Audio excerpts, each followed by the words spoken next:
تخيل تروح مدينة فيها آلاف الشقق والعربيات والمدارس والملاهي، لكن مفيش فيها ولا صوت لبني آدم واحد. كل حاجة واقفة زي ما أصحابها سابوها من 40 سنة.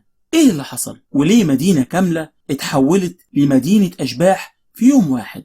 دي قصة مدينة بريبيات، واحدة من أشهر المدن المهجورة في العالم كله، في شمال أوكرانيا، وعلى بعد حوالي 3 كيلو متر من محطة تشيرنوبل النووية. اتبنت مدينة اسمها بريبيات سنة 1970. المدينة دي كانت نموذج للمدينة الحديثة في الاتحاد السوفيتي، وكان عايش فيها حوالي 50,000 شخص، أغلبهم مهندسين وعمال بيشتغلوا في المحطة النووية.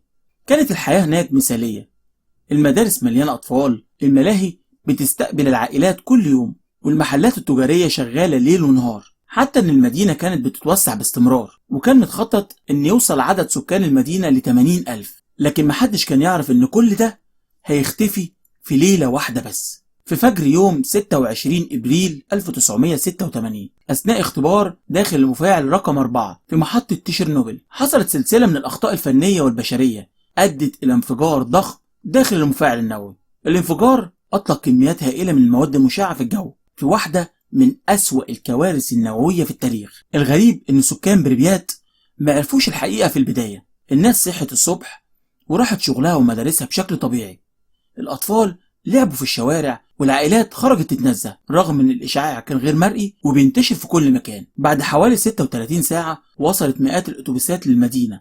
الحكومة أعلنت للسكان إن هم هيخرجوا لمدة 3 أيام بس، وطلبت منهم ياخدوا أوراقهم المهمة وحاجات بسيطة ويسيبوا كل ممتلكاتهم.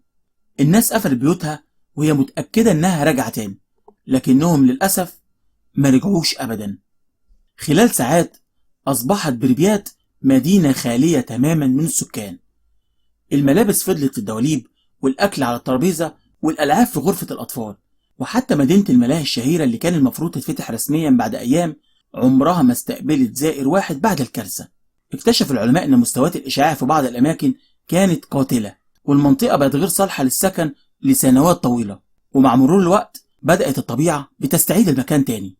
الأشجار كبرت تاني وسط الشوارع، الحيوانات البرية رجعت تعيش في المدينة، والمباني بدأت تنهار ببطء، وعقارب الساعة في البيوت فضلت واقفة على الزمن اللي حصل فيه الكارثة. ورغم أن المنطقة بقت فيها بعض الأماكن الصالحة للسياحة والرحلات السياحية، إلا أن في مناطق ما ينفعش فيها وجود أي بشر، لأن التلوث اللي فيها قاتل. بريبيات النهاردة مش مجرد مدينة مهجورة، دي شاهد صامت على كارثة غيرت تاريخ العالم، وخلت البشرية تعيد التفكير في معايير الأمان داخل المحطات النووية.